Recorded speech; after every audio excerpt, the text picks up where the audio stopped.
Some people can receive a blessing from the Lord and come up in their standards and still maintain their focus. Other people, the moment they get 2 nickels and a dime, they start acting like strangers you never knew before.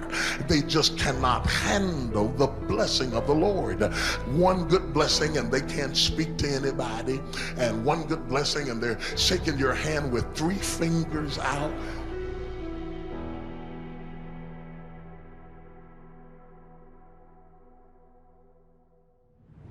You don't have to waste time going on a witch hunt. You don't have to chase down rumors. You don't have to chase down gossip. You don't have to change anybody's mind about you. You don't have to change their attitude. Your blessing is not predicated upon anybody else's opinion. The only thing you have to worry about is not cursing yourself. One of the things that I believe can destroy your family, your organization, your existence, is to allow a toxic person to come in unaware. Here's what I believe to be true. Hateful people are simply hurt people. I believe with all my heart. People who are hateful are people who have been hurt. And guess what? The problem with hurt people is they do what? They hurt people. You should surround yourself with people who genuinely want the best for you. And if the people around you are not supporting you in your endeavors, and they put you down and they punish you for your virtues, or even punish you too intensely for your faults, and fail to reward you when you're doing what you should be doing, that there comes a point where you would be better off finding someone who is actually on your side. And that can even be the case with family members, although of course that's a very difficult decision to make. But sometimes people do have the misfortune of being tangled up with family members who are operating in a manner that's so counterproductive to their health that it's better for them, despite the pain, to cease communication with them. See, a lot of folk won't let you forget what you used to do or what you have done, what mistakes you've made. All of us have made some mistakes in life. All of us have done some things that if we had them to do over again, we wouldn't do it again. There are a lot of things that if I had it to do over again, if I knew then what I know now, I would have done it differently. Well, it didn't happen that way. And that's what you call life. I didn't do it like that.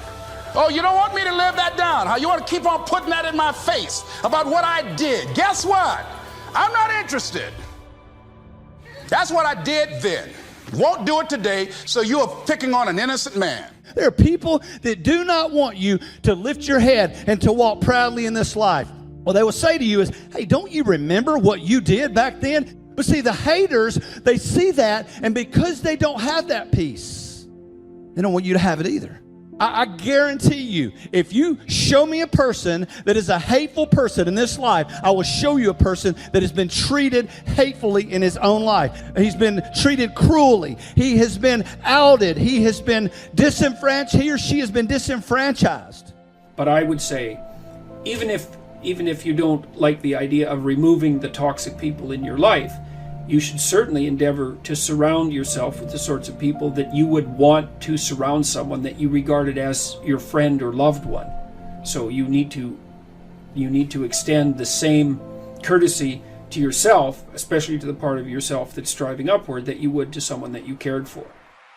You're looking at a guy who got rejected a lot of times. I had friends who were friends that I grew up with, that over time, like for some reason, they just didn't want to hang with me anymore. So, what do? Well, I can only tell you what I did. I got busy working on becoming a stronger version of myself, and I put all of my focus and energy on developing my skills as an athlete, getting stronger, getting bigger, getting faster, and getting better at the sport of football. So that allowed me to hone my group of friends, bring in a group of friends, to lead a group of people, and to use the gifts that I've been given, that I naturally have, to gain influence in school and socially. So that's my experience. It was through sports and football. But I guarantee you, bro, that there is something about you that's magnificent, and you're going to have to work on that and find a group of kids that appreciate that. I would invite you to play sports, because that's, it's what I do.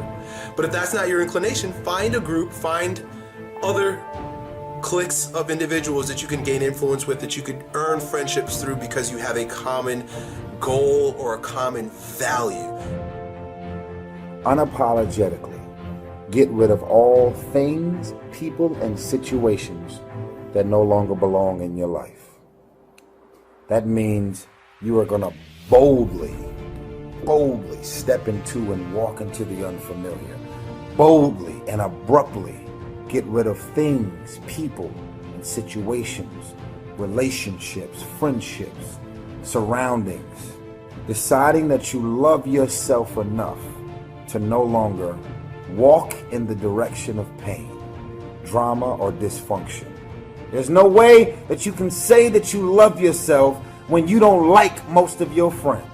There's no way that you can say that you are really concerned about your career getting to another level if you still have those managers, agents, lawyers, business people, or anything associated to your business. Let me tell y'all something. I realized a long time ago, I only got one Tyrese Gibson. I'm not angry. I'm convinced. Who wakes up every day and says, I want to invite as many dysfunctional and crazy people in my life and around my life every single day? Who does that? You don't like them, so why are they still there? You don't trust them, so why are they still there? So I believe also hateful people have a need to put you down because they really are trying to make themselves feel better. They lose sight of contentment. They stop counting their blessings and they start counting the blessings of other people. That's who they are. There are people that do not like to see you advancing in life. Other thing is that in order to get out of a rut, we need some coaching. Find some trusted critics, people that you know care about you and love you. So there's some things that keeps us from growing and getting out of ruts. Number one, we identify with feedback. We take it personal when someone wants to give us some feedback on where we are falling short and tell us about our blind spots. We want to have everything being positive about us. We're not perfect. It hurts. I have a friend who's a trusted critic. I don't like him, but I love him. He doesn't tell me the things I want to hear. He tells me what I need to hear so I can grow. It hurts. It hurts when he put me on the hot seat. I can't stand it. But that's the only way that I can grow. And I'm glad that he loves me enough to risk our friendship to tell me what I need to hear, not what I want to hear. Take a look at the people that are around you. And if they're not on the side of what's good for you, then walk away. You want friends who, when something good happens to you, that's good for you. They're happy about that. They're not like all bitter and resentful underground and like saying horrible things behind your back and trying to drag you down. It's like that's not helpful. And then when something bad happens to you and you go to them and you say, look, this terrible thing happened to me, they're not secretly gloating about the fact that catastrophe finally befell you. Sometimes we have to ask ourselves, what's using my life? Heard a guy give a lecture one time that says, we are today what we were when. And he was talking about the fact that we, to a great extent, behave, think, react because of some previous experience that we've had. So when you begin to look at your past, give an interpretation that empowers you. That's where I used to be. That's not where I am now. I'm growing. I love myself unconditionally, and I forgive myself. If I knew better, I would have done better. The other thing is about life, when things happen to you, when you permit things to use you, you can't change the past, but you can reinterpret how you see it. Same event, but reinterpret it. An interpretation that empowers me. Get a support group, somebody that you can talk to. People who perhaps might have a similar problem. Support groups are very powerful, that you can share some of the challenges that you're going through. And it might be a situation where one person can give you an idea of how they handle that situation and create an opening for you. Begin to stimulate some possibilities in your mind on how you can resolve the problem. We can't grow by ourselves. As I mentioned before, we grow from people and projects. Think of it like this. For every peace stealer you allow in your life, you are 20% more likely to live stressed, on edge, to have a crisis. I'm asking you to find happy friends. I am saying you should put up some boundaries. You don't have to make a big announcement. Like I did, just little by little, spend less and less time with that person. If you don't get the wrong people out of your life, you'll never meet the right ones. Especially in your inner circle, the people who are closest to you need to be stable, consistent, happy, responsible people that move you towards your destiny. Like iron sharpens iron, you make each other better. And this is the reason many people are stuck. Who do you have in your life? What are you giving your time and energy to? Putting out fires? Trying to keep someone happy? Feeling guilty because you can't meet their demands? That's going to wear you out. It's time to make a change. You can't please everyone.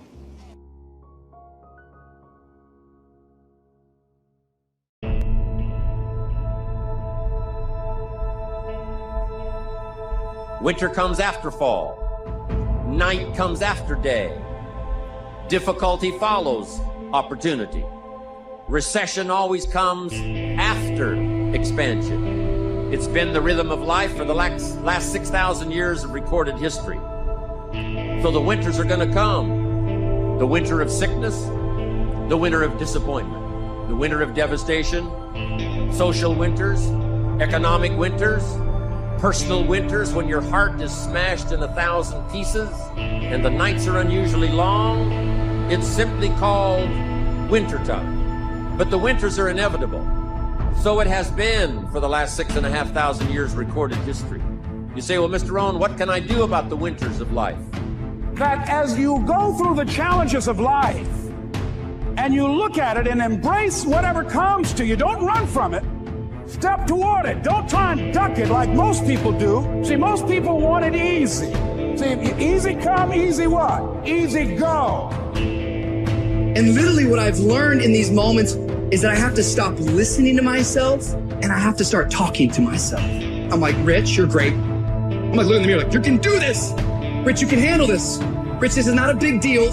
Rich, this is gonna pass. You're amazing. Rich, this too shall pass. You got to find ways to increase your sense of self-appreciation, because if you don't, you're bombarded with negative stuff every day that beats you down, and you will find yourself unconsciously engaged in self-destructive behavior. If you don't program yourself, life will program you.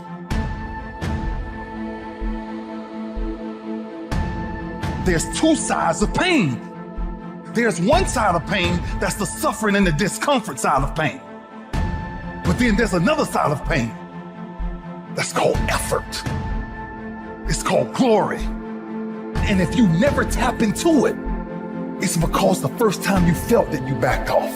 The first time you felt, that burn. The first time you felt that it's too much. We rationalize with ourselves to where we automatically stop. That's why a bunch of us give up so much in life so quickly. But suppose I told you the greatest pain of my life is the reason I'm standing here today. See, sometimes we think the pain is what controls us. It's actually our subconscious mind. That if we ever tapped into that, that's what dictates most of our lives. You got to get grounded. You got to train your mind to serve you. Just make up your mind. This is not going to control you. You have got to make a declaration. This is what you stand for. You're standing up for your dreams. You're standing up for peace of mind. You're standing up for health. You want it, and you're going to go all out to have it. It's not going to be easy. When you want to change, it's not easy. If it were in fact easy, everybody would do it. But if you're serious, you'll go all out and say, in spite of this, I'm in control here. I'm going to turn this situation around. I'm not going to sit back and moan and cry over what happened and what went wrong and who did what. I'm going to do something about this situation. When God gives you a dream, the dream will always be tested. The pressure in your life right now has a purpose. It's not crushing you.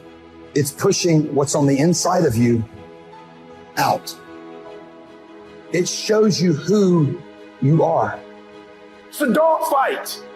It hadn't been easy.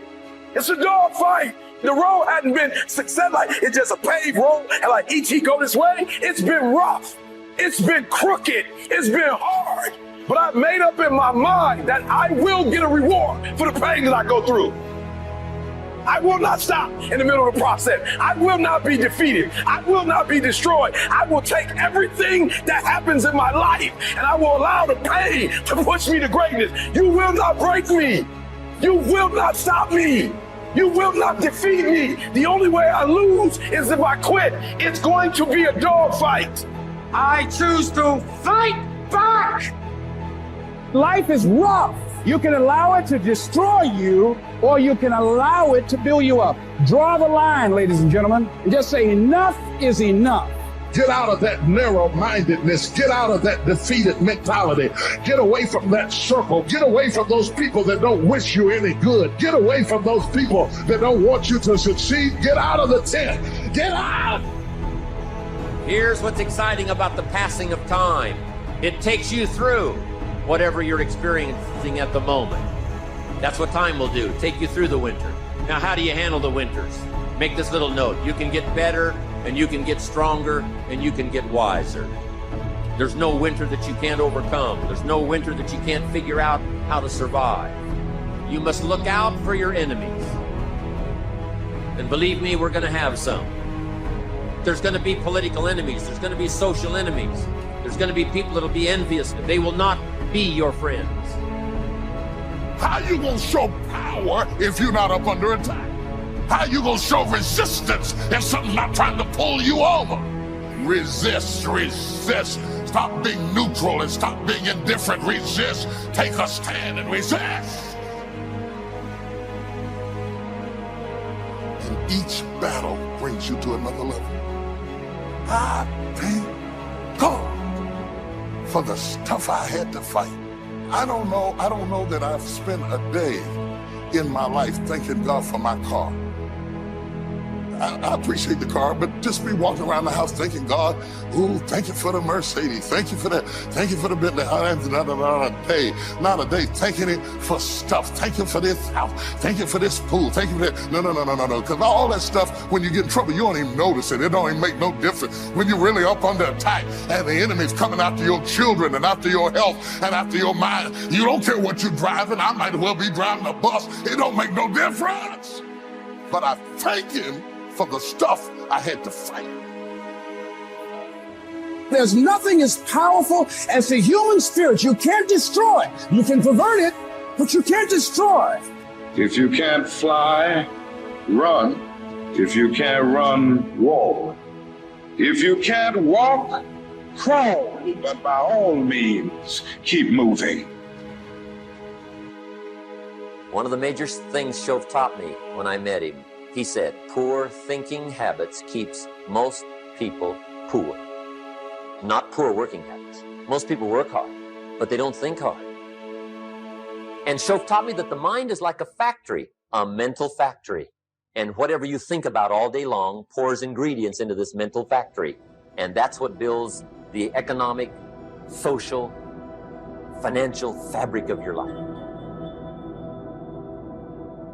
He quoted me a Bible phrase that says, as you think, so you become. How awesome. When he talked about poor thinking habits, he had me. I used to start the day reading the morning newspaper. I mean, you can believe that or not. I'd get a cup of coffee and read the paper. I'd load up on wars and riots and murders and stabbings and killings and bank robberies and muggings and car wrecks and tragedies. I'd even read the back pages. I seem to like that stuff for some weird reason. I'd load up on all that, and then I'd start the day. You can imagine the kind of days I used to have. The guy says, I want to be a great leader. Wonderful. The first thing we do is follow him to his house. When we get there, we walk in and check his library, number one. Somebody says, well, why check his library? The reason is because what a man reads pours massive ingredients into his mental factory, and the fabric of his life is built from those ingredients. You would not believe what some people have got in their house to read. You would not believe. One of the best dressed up words I know for a lot of it is trash. Can you imagine dumping a barrel of trash into this mental factory every day and coming out with a rich, dynamic, positive life? It can't be done. You might as well try making a cake with cement. The kids back in Danbury, Connecticut, high school, they're asking me questions one day. I'm talking to the kids. Kids got good questions these days. One of them said to me, Mr. Rohn, how do you build the good life? I said, it's simple. It's not easy, but it's simple. Here's how you build anything. Select the right ingredients, keep out the wrong ingredients, and it starts with thought. Everything starts with thought. So you must be wise and careful what you think about, because that starts everything. You gotta be wise and careful. I asked the kids, what would happen if somebody dropped sugar in my coffee? They said, will you be okay? I said, what if somebody dropped strychnine in my coffee? They said, well, you'd be dead. I said, correct. Lesson 1. Life is both sugar and strychnine. You gotta be careful. I said, what if my worst enemy drops in the sugar? They said, will you be okay? I said, what if my best friend, even by accident, drops in the strychnine? They said, well, you'd be dead. I said, correct. Lesson 2. Watch your coffee.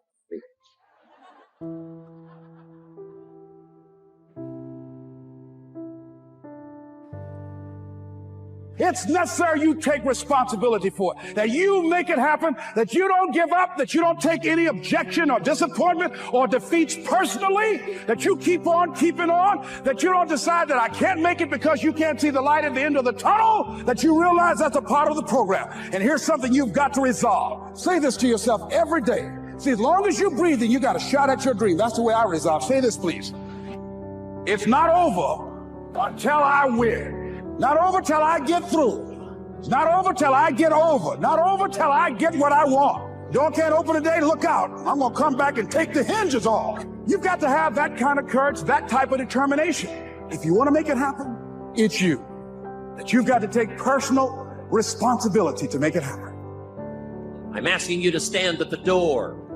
I'm asking you, whatever threatens you, threaten it back. Whatever pushes against you, push it back. Whatever wants to overwhelm you like a father, stand up, take control, and do battle with your enemies wherever you find them. Now here's one more. We must also deal with the enemies within ourselves. Some of the enemies are a lot closer than that. They are within. And I want to give you a list of some of the things to watch out for when you get back home, called enemies within yourself.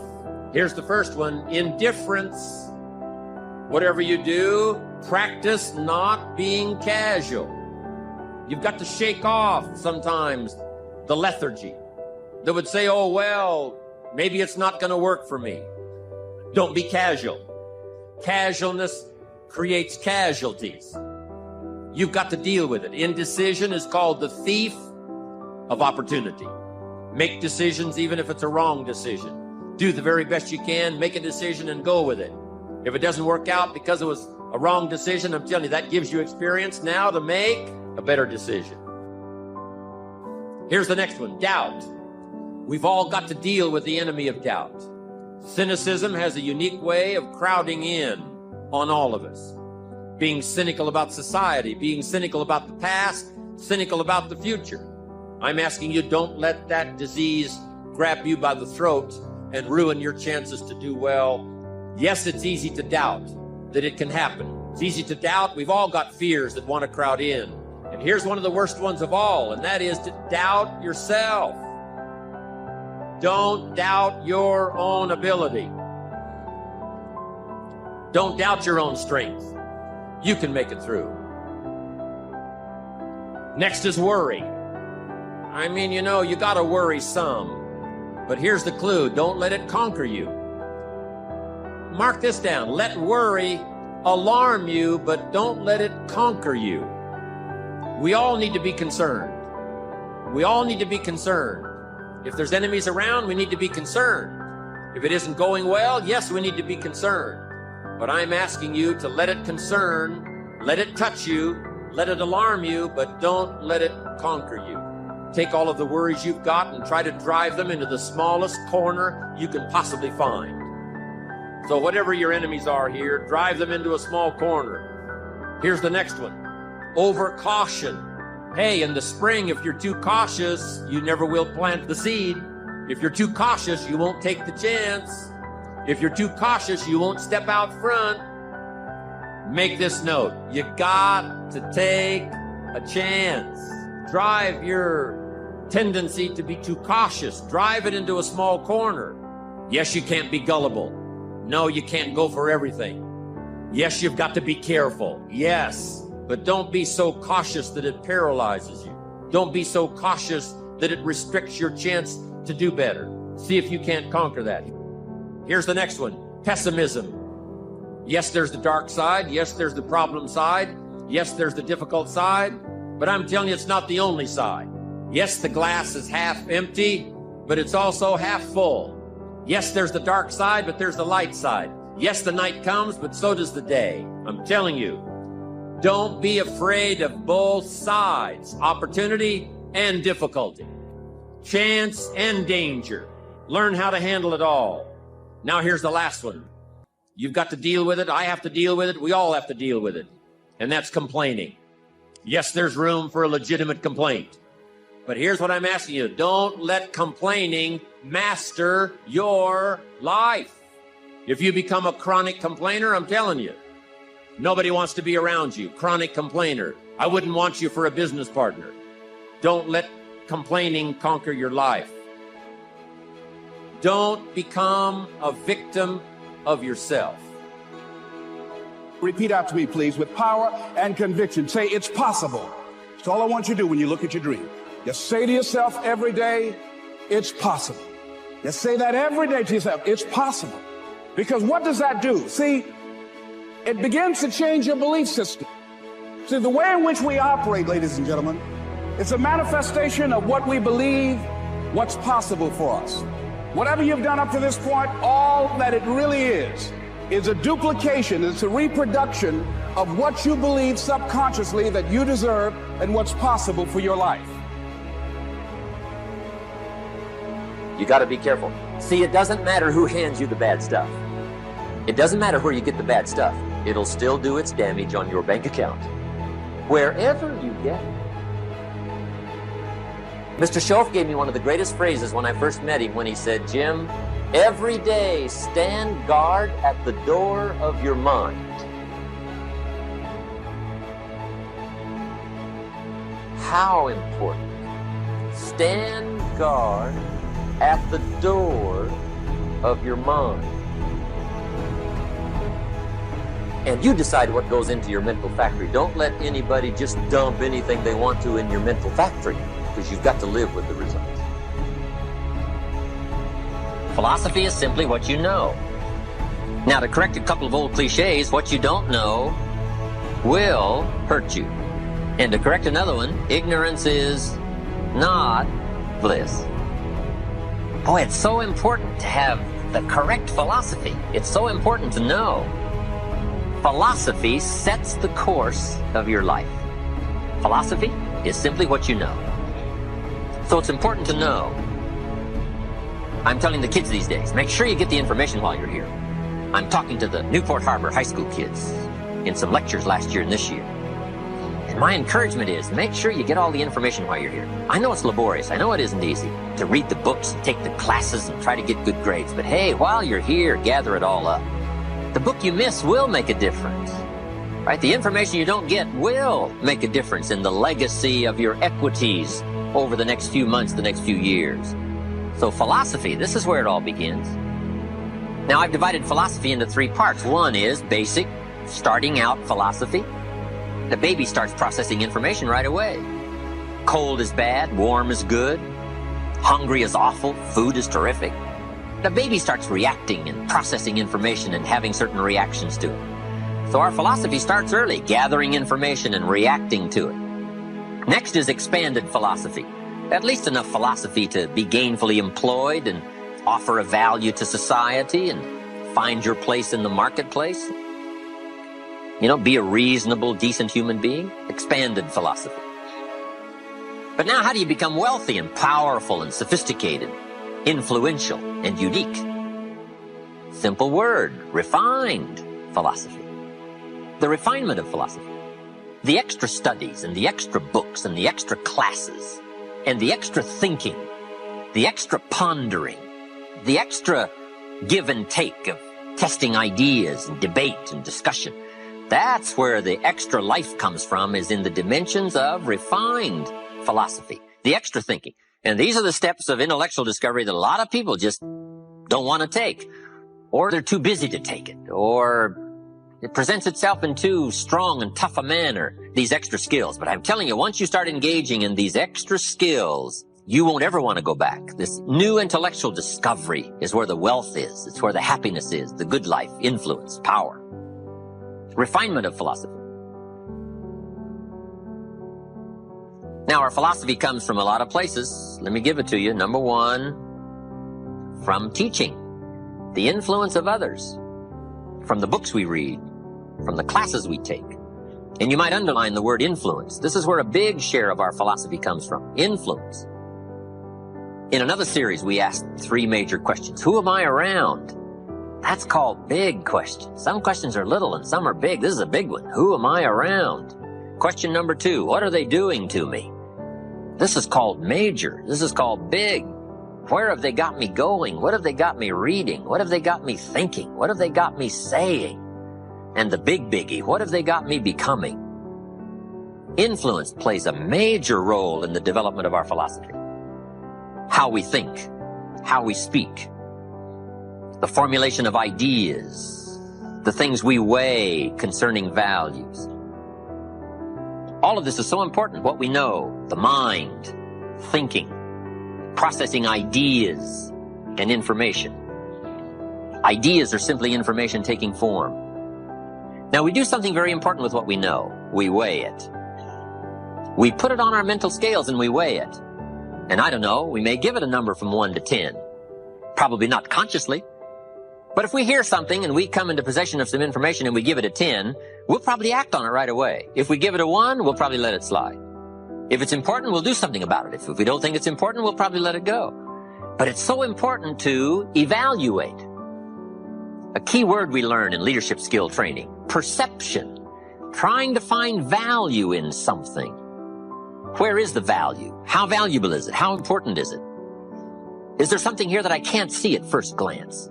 Is there something below the surface? Is there something in the inner workings of it? What goes behind it? What goes beyond it? What is its origin? All of these questions that help us come to the perception of value, ideas, evaluating information. Now, here's what's important to have a good set of mental scales. What if in processing information your mental scales were off? And you weighed everything a little wrong? Do you think that would affect your life? The answer is, of course. And all you got to be is a little off for 10 years. And you can imagine what the difference is. I got a key phrase for you. Life accumulates. We either accumulate the debt or the value. We either accumulate the regret or we accumulate the equity. Now, we must all suffer one of 2 pains. The pain of discipline or the pain of regret. And I'm suggesting discipline. Mental discipline to refine ideas. Of course it's laborious and of course it's a push, but it's called small price to pay so that you won't have the regret later on. Regret weighs tons. Discipline weighs ounces. So if you accept the early ounces of discipline of thought to refine ideas and not just let major questions go by, what about society? What about the government? What about taxes? What about religion? What about life? What about capital? What about business? What about society? All of these major questions. What about my life and my value and my place and my future? And what about life? What about origin? What about destiny? What about opportunity? What about possibility? All of these major questions, to let them go casually by is to miss the treasures that your life could accumulate into in the coming months, the coming years. So this is called major. What we ponder and what we think about sets the course of our life. It's like the set of the sail that's taking us somewhere. Let me give you a good question to write down. Where are my thoughts taking me? This is a biggie question. Where are my thoughts taking me? These are some of the things you want to make sure of. You might be able to be casual about some things, but here's some things not to be casual about. My philosophy is taking me somewhere. Big question, where?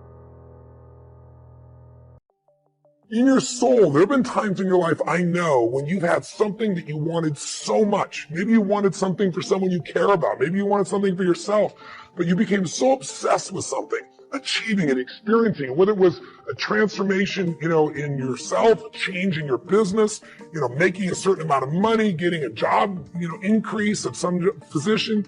Somewhere in your life, you've gotten obsessed enough to really want to create something. Then you may not even know how you were going to do it. But you just wanted it, desired it, that you started all of a sudden taking action and you got insights. And before you knew it, what used to be just this impossible dream became a reality. Is it fair to say that at some stage in your life that there are some things today in your life that were once just a dream or a goal, that once seemed difficult or impossible, whether it be the job you have or the relationship you're in and might be taking for granted? Well, then you and I are creators.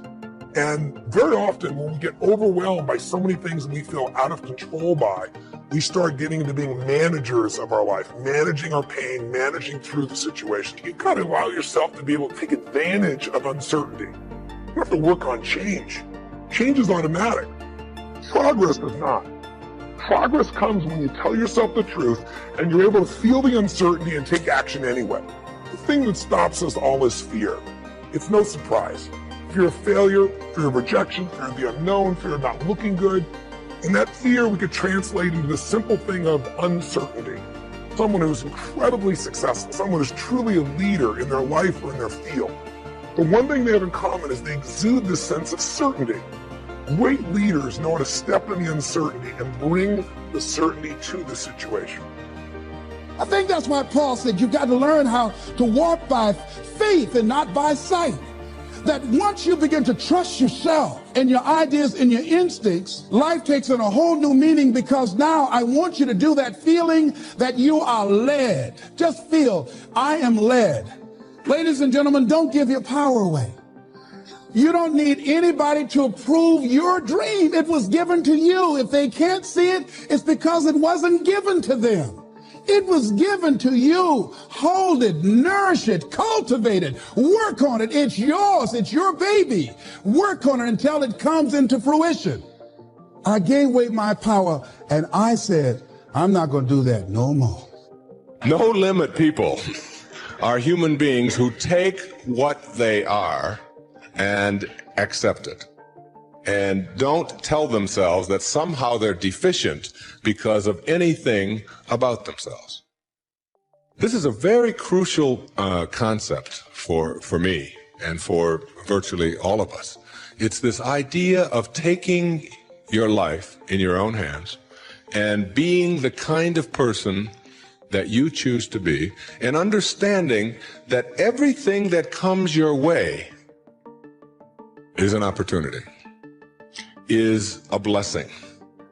And it wasn't until I learned how to celebrate virtually everything that came my way that I was able to transcend it. Everything else that you have on our planet, that we have on our planet, comes about as a result of thinking. Thought makes it so. All right? Everything that you see that wasn't given to us was created by man as a result of the way that we think,